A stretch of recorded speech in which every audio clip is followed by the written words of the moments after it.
Live from the Blue Police Tower in Howling Fjord, it's Nopcake News with award-winning anchor Total Biscuit, bringing you all the news that matters, whether you realize it or not.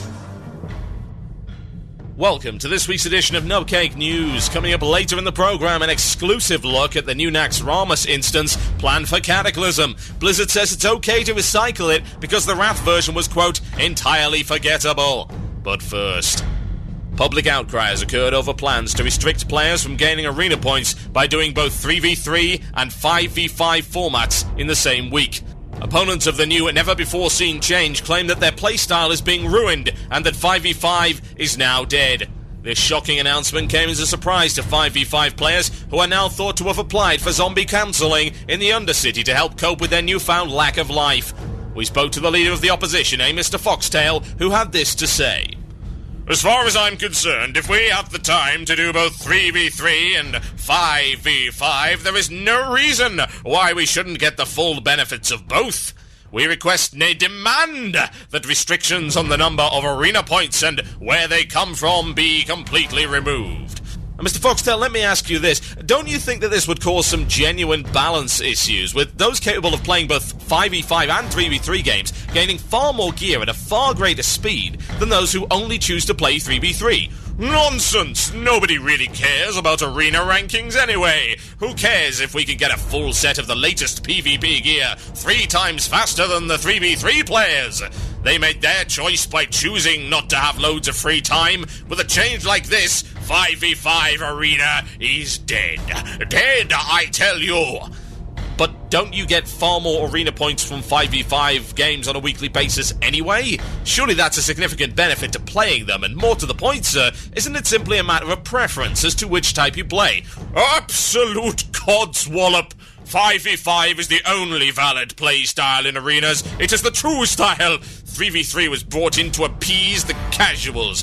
Back in my day, men were men, and we played exclusively 8v8 arenas. Ah, yes, those were the days. But no, they had to take out those epic battles, and now we're stuck with 5v5. Soon those will be removed too, mark my words. In a year or less, we'll have no choice but to play 1v1 arena matches. Thank you, Mr. Foxtail. That was very illuminating. I'm getting news just in, ladies and gentlemen. A further Blizzard statement on the matter has just been released, which has annoyed at least 10 World of Warcraft subscribers. A copy was delivered to our news desk just a few moments ago, and we can read it for you here first.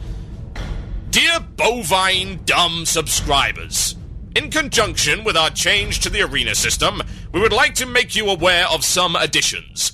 In order to properly balance our new arena system, we are ensuring that characters fighting in 3v3 and 5v5 arenas have the same hit points. As some of you are no doubt aware, players in 5v5 arenas had approximately 140% more hit points than players in 3v3. They also hit harder and created more void zones, which is not conducive to a balanced arena environment. So as of this very moment, players in the arena, regardless of size, will have roughly similar hit points. Furthermore, as a reflection of this change, we will be offering the same gear to both 3v3 and 5v5 arena players. We of course recognize the logistical realities of organizing larger groups of people, so while the loot quality will not change, 5v5 versions will give a larger quantity of loot per player, making it the more efficient route if you're able to gather the people. You will of course be able to opt out of all of these by simply paying $25 at the Blizzard store. When asked for comment, the opposition screamed from the rooftops, 5v5 is dead! Dead, I tell you! This has been Nopcake News. Good night.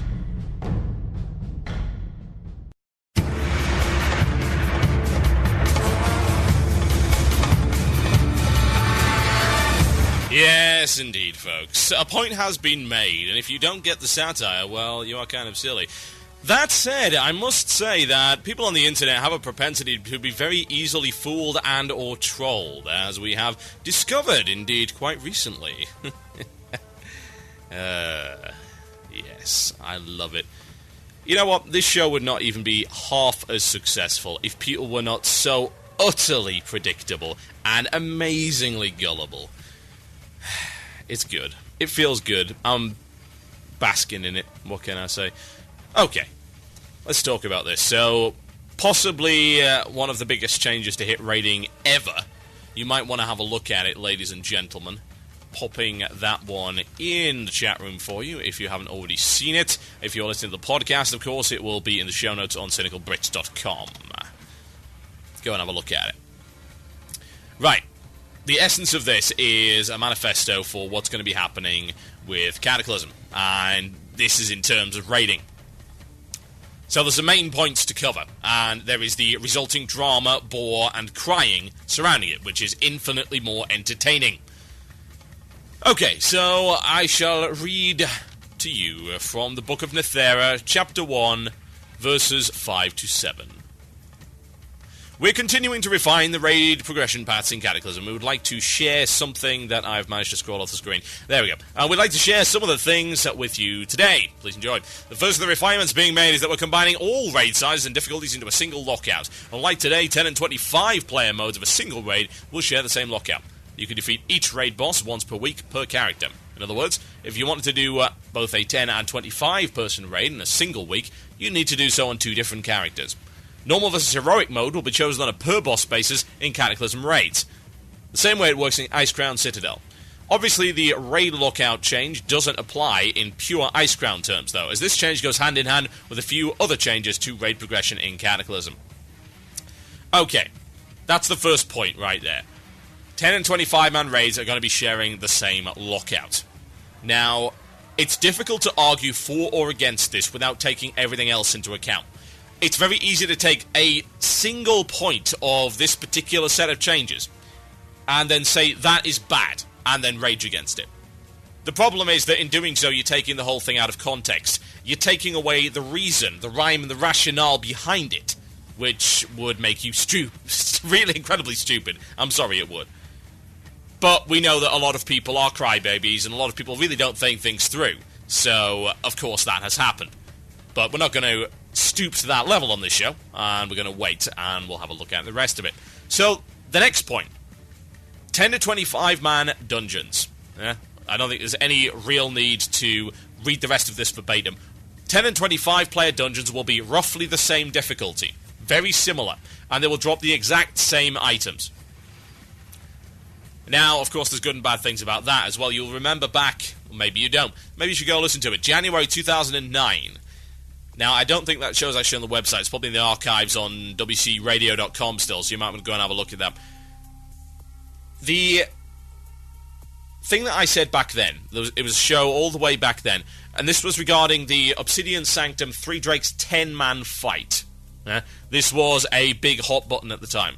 Was that Blizzard had to make a choice, and the choice was between either separating the 10 and 25-man progression paths to the point where one is clearly inferior to the other, or saying that they are both equal and matching up loot and also matching up the level of difficulty of each one accordingly. Now, I fell on the side of matching them up accordingly. I believe that no matter if you choose 10 or 25 player, you should have a good challenging experience, and one should not be inferior or indeed superior to the other.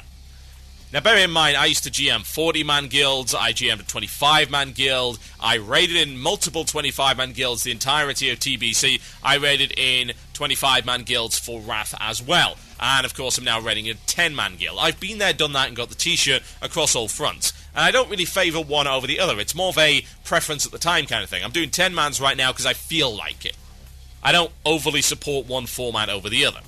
What I would have liked to see, and this is what apparently is happening right now, which to me is a fantastic change, is those two raid formats being brought into some kind of similarity, being put up on the same pedestal, and said, look, this is a choice, this is a preference. You pick whatever the hell you want. If you want to do 10-mans, okay. You want to do 25s, okay. We're not going to unduly influence you to one direction or the other. Now, I will go on to that undue influence in due course. There are a couple of other things that I do want to highlight from this before I go through it with a fine-tooth comb. So, 10 and 25 man. They are going to be giving larger numbers of badges and loot to to 25-man raiders on a per-raider basis. So we're looking at a loot-to-raider ratio. And the loot-to-raider ratio is significantly higher in 25-man than it will be in 10. And the reason behind that, it's twofold. Firstly, it is to recognise the fact that putting together a 25-man raid, and indeed managing a 25-man raid, is logistically more challenging than doing so with a 10-man group. So they want to reward that. And secondly, it's to ensure that the 25-man format does not die. Now, the question is, what do we mean by die? There are plenty of whiners on the forums right this very second boring their eyes out over this particular issue. They are literally drowning people in their tears. They really are. The forums are a joke right now. Even the MMO Champion forums are pretty bad. There's multiple forums that are... it's not good, ladies and gents. It really is. There is so much bawling. It's horrendous. And they're claiming, shouting it from the rooftops, in fact, 25-man is dead. It's dead. We'll hold the funeral of the 21 noob salute. Or should I say the 25 noob salute. And I don't agree. At any level. So let's make a start with that. Is 25-man raiding dead as a result of this change? No, that's bollocks.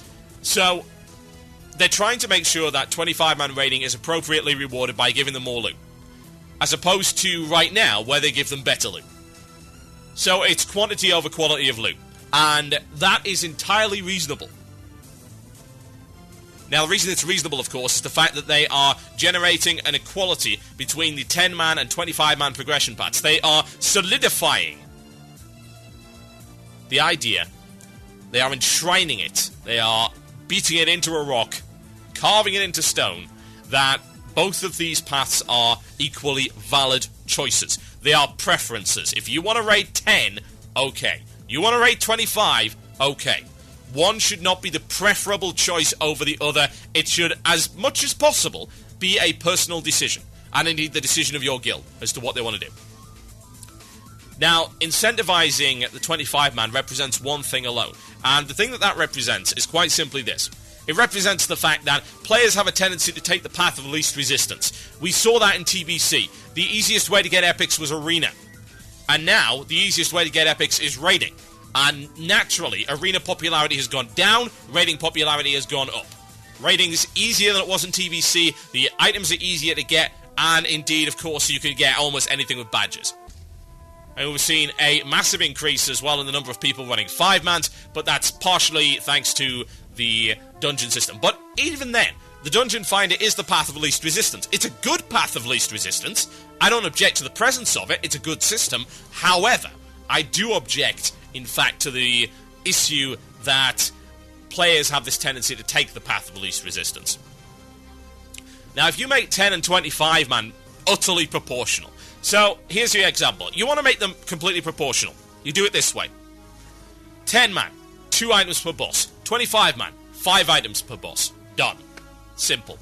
However, that's not what they want to do. They want to make sure that there are more. We don't know the exact numbers. We have no idea. We also don't know the number of badges, gold. We don't know if they'll put in recipes, things like that. Whatever the case, it comes down to the fact that they need to incentivize it because people suck. That's generally why. You got people that will cry about it. It's like, oh, well, it'll be easier to do this, blah, blah, blah. Yeah, it's whining. It's pointless. You can't make that kind of judgment. It's doomsaying. And what I will say is this. If 25-man does die, then 25-man did not deserve to live to begin with. If the only reason people did 25-man raiding was because they got upgraded shiny versions of what you could get in 10-man, then the system is broken. It's as simple as that. It is. It's broken. That is a crutch. If 25-man raiding is not enjoyable enough in and of itself, if the epic experience, quote-unquote, yes, I did just say, if the epic experience is not up to par, then yes, it deserves to die a death. It needs to go away. Simple as that. At the end of the day, the choice is not Blizzard, it's the players.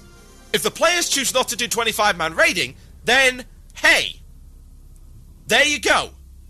25-man raiding is not a viable form of raiding, and apparently it never was. It's as simple as that. Back in the day, 25-man raiding was the only viable choice. 10-mans were there to ease you in, to support the raid scheme. They did not replace it entirely. You could not be a 10-man raider. I'm sorry, you couldn't. Not in TBC. You had two instances. Freaking Karazhan, and then something way, way on, over a year on, in the form of Zolomon. Neither of which were even close to being a real progression path. So 25-man was the only choice. Right now, 25-man is by far the preferable choice. You get legendaries. You get certain recipes.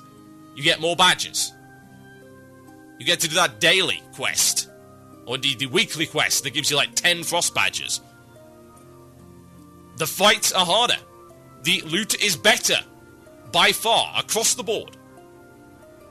And yet, when it comes to hard modes in particular, there is overlap in terms of difficulty.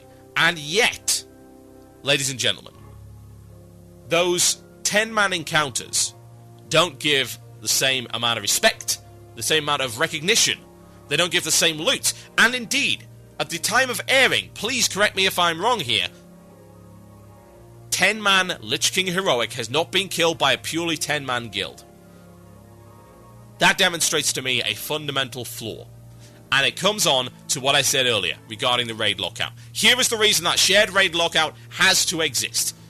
Now, I hear the whining of the entitled. And this time it's not entitled casuals, it's entitled raiders. I don't like the entitled at all. I don't care if you raid, I don't care if you PvP, I don't care if you just sit there and complain on the forums, I don't care if you tweet about other people's podcasts being so offensive. I don't care whatever the hell you do. If you believe you are entitled to something, if you believe you can make demands, and if you believe that you deserve to be handed things on a silver platter, then you are a bad person in general. I'm sorry. Bootstraps and all that jazz. Now here's the issue, ladies and gentlemen. This is what would happen. Right now we have a situation where no 10-man heroic guild, purely 10-man, has killed Lich King Heroic. Ladies and gentlemen, what does that mean? That means that the fight is not balanced around 10-man gear. It's the same problem we had with OS 3D10 back in the day. It wasn't balanced around 10-man gear. It could only be done by guys with 25-man gear. And of course, we're talking about guys as well that have 25-man gear, 25-man heroic gear, 10-man heroic gear, and maybe even a couple of pieces of normal 10-man. They are just raking it in terms of loot. When you're in a 25-man guild, you can do a 25-man run, you can do a 10-man run. If you've got the benches, you can do 2 10-man runs. Maybe even 3. Yes, indeed. That means you acquire gear at an exponentially larger rate. That means you are better prepared. You have the advantage. You have multiple groups going in there. And you know what that does, ladies and gentlemen? That absolutely trivializes the 10-man progression path. 10-man progression path in Wrath of the Lich King is irrelevant. It is pointless. It is awful. It is just a waste of time. Nobody cares. I'll tell you what. I will celebrate the day when a 10-man hard mode is world firsted by a 10-man guild. And you want to know when that would never happen? If the entitleds got their way and said, I want to be able to do both on the same character. Yeah, it's wonderful that just by virtue of being in a 25-man guild, you get to do both. The people that choose 10-man guilds don't have that luxury. They have a sort of guild alliance, or go pug it, for God's sake. Good luck pugging hard modes, ain't gonna happen. No, these progression paths must be separate. This is about making a choice. There was never a choice before. If you're in a 25-man guild, you can do both. It's not a case of choosing to do both, you just do it. Because you can. 10-man guilds, they don't have a choice. They chose the 10-man path and have been consistently punished throughout this expansion. The promise of 10-man instances all across the board was pretty much thrown into the dirt and stomped on by Blizzard over the past year and a half because they did not design the encounters properly and they did not design the loot progression properly. The stats were terrible. They were not properly optimized. And as a result, we are in the situation we are right now. No 10-man guild has killed Heroic Lich King 10. I said this back in January 2009. Look, it's still true. You don't believe that this is required? Then I present to you Heroic Lich King 10. You're damn right it's required. You're damn right 10-man guilds should be able to compete, and it doesn't matter if they get a world first, a realm first, or if they're 10th on their realm. The fact of the matter is, they deserve to be able to do it without having to worry about 25-man guilds overgeared stomping the content into oblivion. My name is Salt Biscuit, you are listening to Blue Please, here on CynicalBrit.com. I'm going to play some more Dark Tranquility. This is awesome. Dream Oblivion. I'll be right back after this. Enjoy.